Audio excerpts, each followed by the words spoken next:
falando anteriormente, né, nesse instrumento aqui, se ele for medir a tensão da tomada, tem que ter só cuidado em colocar o borne vermelho, porque o preto será colocado sempre no comum, tá? E o vermelho na grandeza a qual eu quero aferir. Como eu quero aferir a tensão da tomada, independente dela que ela seja contínua ou alternada, a gente sabe que é alternada, eu tenho que procurar o símbolo da tensão, que é V de volts. Então eu vou colocar aqui, tá? E aí, na escala adequada, que no caso, como eu tenho duas escalas, eu vou colocar na escala de 500 volts, tá? Por que 500 volts? Porque a escala é imediatamente superior a 220 que eu quero aferir. E aí, de forma, eu vou medir com esse elemento aqui, né? Veja só. Esse instrumento aqui, ó, eu já tive ali um valor próximo do 219, ó. Pode ser 215, depende justamente, às vezes, da forma como eu conecte, né, as pontas de prova, né? Ou da precisão realmente de leitura do instrumento. Porque, teoricamente, o instrumento anterior, ele poderia ter uma precisão maior. E vocês observam que ao trocar, também não há nenhuma mudança, porque não existe sinal, porque estou aferindo uma grandeza alternada, tá? Assim bem como também, provavelmente o teste que você faz, o teste de fase, tá? Para descobrir de fato quem seria essa tensão aí, né? Para saber de fato quem é o fase da instalação, porque não por esse motivo aqui, para saber justamente, né, qual a forma da ligação corretamente. A outra característica que a gente faz muito para fazer aferições, tá? É também para tensão contínua, né? Por exemplo, esse instrumento aqui, vou usar ele mesmo como referência, né? Para medir a tensão de uma pilha. Uma pilha, como você pode observar, essa pilha aqui é de 9 volts. É 9 volts DC, tá? Então, essa pilha, ao ser DC, né, no caso, corrente contínua, você não pode usar, né, obviamente, no mesmo lugar para fazer a aferição. Se essa pilha aqui eu sei de 9 volts, então eu vou procurar aqui quais são as escalas para tensão contínua que eu vou ter. Detalhe que eu não preciso trocar os bornes, por quê? O V é o mesmo, né? Não importa se a grandeza é alternada ou contínua, importa sim a sua unidade, que é volts. Então, se a tensão da pilha é de 9 volts, eu vou colocar uma escala que é imediatamente superior a 9. No caso aqui, ó, lembrando, 200 mili 0,2, 2000 mili 2, então eu vou colocar aqui a escala de 20. E vou observar uma coisa interessante ao fazer essa aferição. Aqui, para esse instrumento aqui, os bordes positivo e negativo provavelmente devem ser esses dois aqui, ó. Tá vendo que quando eu coloco aqui, ó, provavelmente essa, né, pilha já está indo para o espaço, né? Ela está muito baixa, ó. E veja que aparece menos 0,29, tá? Quando eu coloco aqui ao contrário, ó, já aparece o positivo. Por quê? Porque provavelmente, né, essa ponta de prova que está o vermelho aqui é o terminal positivo dessa pilha e aqui é o terminal negativo. Por exemplo, se eu for tentar agora fazer a aferição de uma pilha convencional como essa aqui, que é de 1,5 volt, aí eu não precisaria ter, né, colocar nessa escala, posso colocar na escala de 2000 mili, porque 2000 mili são 2 volts, e eu consigo aferir os 1,5. E aí, quando eu faço a aferição dessa grandeza de tensão aqui, ó, ele já vai me dar um valor. Aí você pergunta, professor, cadê lá 1,5? Justamente, se ele está colocando 200 mili, ele está colocando ali próximo de 1.500 mili, que é justamente 1 volt e meio, que é a divisão por 1000. Então, essa escala ele coloca a grandeza, né, em mili. Se eu colocar uma escala superior, e eu não recomendo para você explicar o porquê, ele já me dá o valor aqui, ó, o valor exato em volts, 1,5 volts. Então, observe sempre a escala de milhar, se ela é maior ou menor do que 1, porque aqui vai colocar sim o valor, obviamente, de milhar, e aqui o valor de milhar com a potência de 10 negativa, por isso que aparece um mili. E, obviamente, né, quando você inverte terminais, vai aparecer o sinal negativo, indicando que essa grandeza é contínua. A principal diferença da grandeza contínua alternada é a questão da polaridade. Então, por isso que você tem que ter bastante cuidado ao fazer essa aferição dessas grandezas. Se você tentar, por exemplo, como eu vou fazer aqui um valor, até porque esse instrumento aqui é mais vagabundo, né? Eu vou tentar medir a tensão da pilha numa escala inferior. Veja o que vai acontecer com o instrumento. Ele vai colocar uma trava, tá? Ele vai colocar lá, por olha, 1. Esse 1 está dizendo que eu estou fazendo alguma coisa errada. Esse 1 está me indicando o quê? Que eu estou tentando fazer a medição de grandeza numa escala inferior ao valor do módulo resultante, né, da grandeza que eu quero referir. Ou seja, a tensão dessa pilha é superior a 200 mili, ou 0,2. Então ele vai colocar um 1 para dizer que você tem que mudar a escala até encontrar um valor, né, acessível, certo? Então, detalhe, tanto para medir a que chama de fontes contínua alternada, né? Ambos os instrumentos, até isso aqui também, que basicamente é a mesma coisa desse, não vai ter muita diferença, tá? Porque você tem que ter cuidado na hora de fazer a leitura da corrente elétrica, tá? Porque esses instrumentos menores aqui, como eles têm duas escalas para medir corrente, por que duas escalas? Porque ele tem dois bornes, um com uma corrente superior ao fusível de proteção e aqui também. Esse aqui também, esse fusível aqui já tem uma suportabilidade maior. Esse fusível aqui do meio é para 500 mA. Então, na dúvida, sempre coloca numa escala superior. E como eu digo para vocês, por que não colocar numa escala muito alta?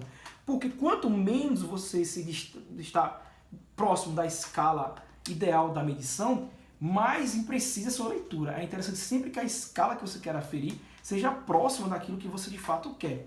Outro detalhe também, que a gente fez aqui a aferição das tensões, fez a diferenciação do que é contínuo e alternado, tá? Fiz a diferenciação aqui na questão dos bornes, é a questão também da resistência que eu para vocês. Sim, detalhe também, que vocês não sei se observaram, né? Quando eu medi a tensão tanto na pilha como na tomada, eu coloquei as pontas de prova em paralelo com a grandeza que eu quero aferir. Para medir tensão, eu coloco em paralelo, fica ao lado, né? Então eu coloquei ao lado daquela grandeza. Outro detalhe também é para medir resistência, ó, que eu coloquei aqui um chuveiro, o chuveiro de 4 estações, né? E aqui para fazer a medição da resistência. A resistência aqui suponha que é o valor que eu não sei que resistor é esse. Então, detalhe também, né? Obviamente, não se deve, até porque não tenho como fazer isso com facilidade, né? Mas ainda que você tivesse, por exemplo, uma lâmpada para medir a resistência dela, nunca se deve medir a resistência com circuito em carga. Como é o circuito em carga? Você nunca deve medir a resistência, porque ela existe um elemento passivo, tá?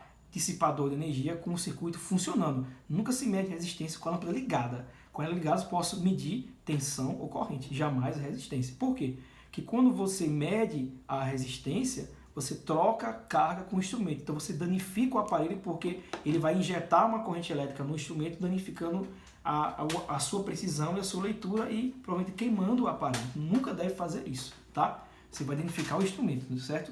Independente do mais vagabundo até o mais robusto. Eles não foram feitos para suportar isso. Então aqui, como é que eu vou fazer essa medição da resistência? Por exemplo, aqui eu tenho alguns laços de resistência aqui. Então eu não sei que resistor é esse, tá? Eu vou fazer uma suposição. Primeiro, eu preciso mudar os bornes de medição? Não, por quê? O preto está no comum e aqui o vermelho está aqui, ó, justamente no borne que tem o símbolo do ohm, que é a grandeza para resistência. Logo, eu tenho que verificar quais são as escalas que eu tenho no instrumento aqui, ó. Começa aonde? Começa aqui, ó, 200, 2000, 20K, que é 20 mil, né? O K é 1000, 200 mil e 20M, que é mega, que é do 20 milhões. Se fosse com isso aqui, ó, seria 200, já botou o K aqui, ó, 2K, 2000, 20 mil, 200 mil, 2 milhões. Então, aqui para medir, tem resistência acima de 2000, ele pede para você fazer uma ponta de prova externa, tá?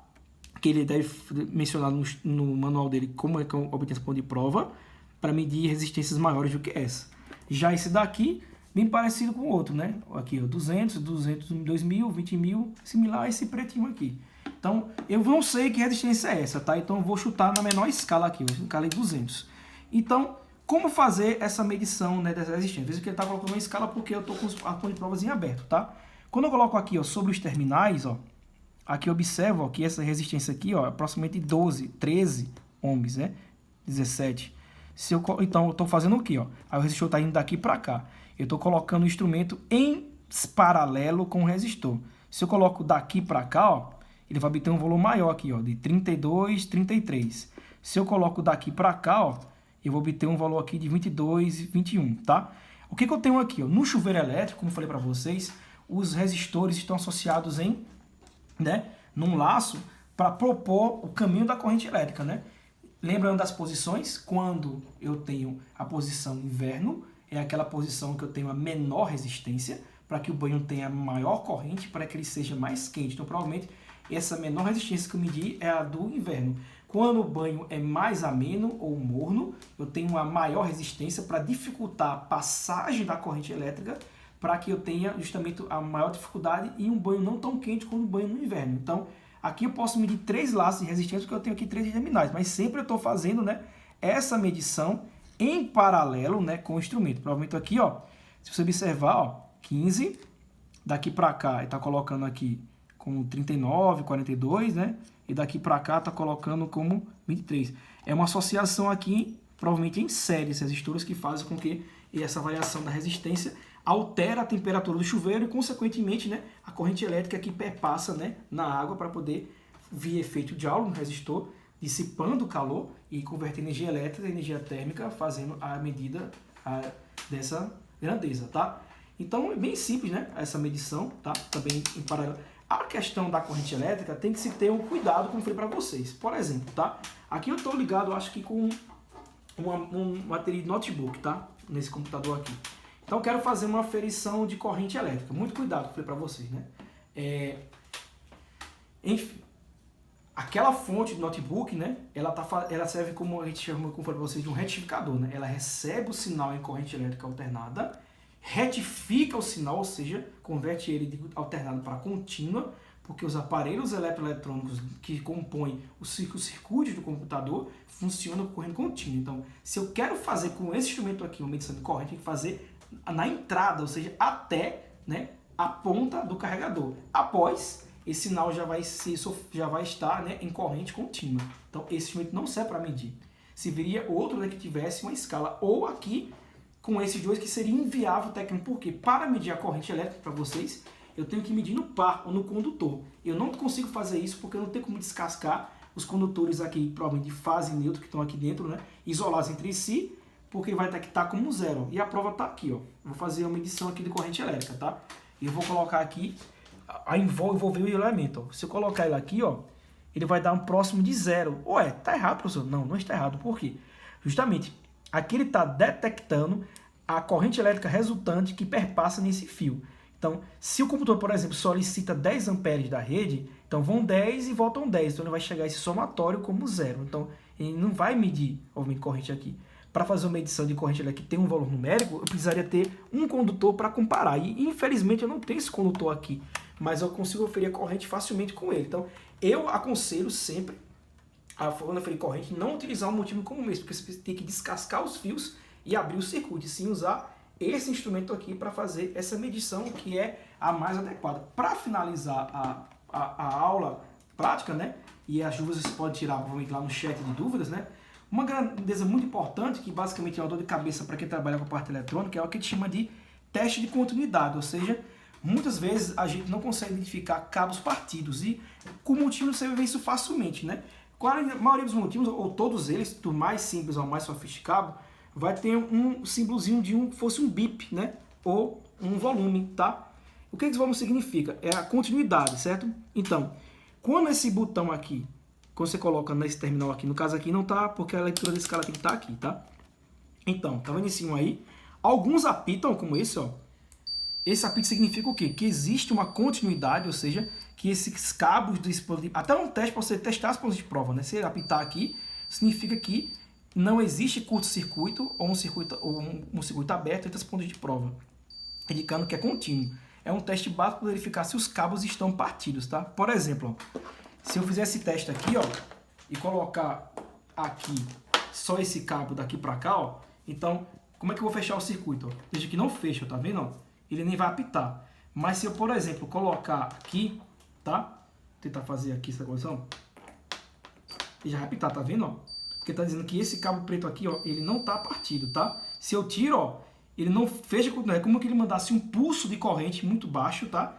E verifica se ela vai e volta. Então aqui indica que esse caminho está aberto. Para fechar, tem que conectar a ponte de prova aqui. Então, ele vai apitar. Uns apitam, outros fazem um som, se não for funcionários, vão identificar com 1 ou com 0, tá?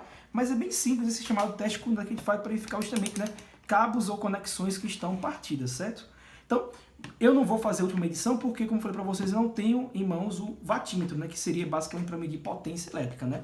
Para ele precisaria ter a associação de um watímetro com os dois terminais, para medir corrente e tensão, mas basicamente essas grandezas elétricas aqui são suficientes então, para que a gente compreendam como se faz medições básicas, né, com os principais instrumentos, tá, para medir tensão, corrente, resistência, cuidado, entre outros, que são basicamente as grandezas que a gente vai trabalhar durante esse curso, né. Agradeço mais uma vez a atenção de vocês e quaisquer dúvidas sobre a utilização dos instrumentos, né, estou à disposição para dúvidas, né, no nosso chat, tá?